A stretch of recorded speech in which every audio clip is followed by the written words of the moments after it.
Jeddah Saudi अरब के साहली शहर जद्दा में सीरीन टावर की जानिब से सऊदी जनरल एंटरटेनमेंट अथॉरिटी की मशीर और नेक की सरबराह नौशीन वसीम के तवस्सुत से म्यूजिकल नाइट का एहतमाम किया गया, जिसमें बैन अल-अक़वामी शोहरत याफ्ता पाकिस्तान गुलकार ज़ीशान रोकड़ी ने समा बांध दिया।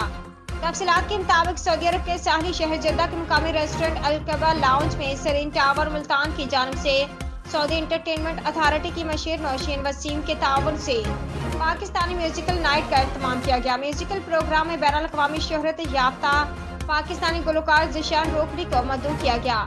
गुलकार ने सराइकी, पंजाबी और पश्तो में गाने गाकर हाजरीन को खूब महफूज किया और झूमने पर मजबूर कर दिया।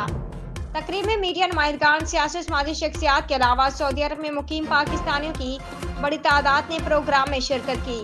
अल-कबा लाउंज ने सीरीन टावर के ताउन से मेहमानों के लिए शाइया का एहतमाम किया। सीरीन टावर की इंतजामिया ने मुल्तान के प्रोजेक्ट में ओवरसीज पाकिस्तानियों के लिए खसूसी डिस्काउंट का ऐलान किया, जिसे बहुत सराहा गया और इन्वेस्टर्स ने दिलचस्पी का इजहार किया। सीरीन टावर के चीफ एग्जीक्यूटिव मलिक ताहिर नवाज ने बताया कि सीरीन टावर पंजाब की सबसे कसीर मंजिला इमारत है, जो 36 मंजिला इमारत है।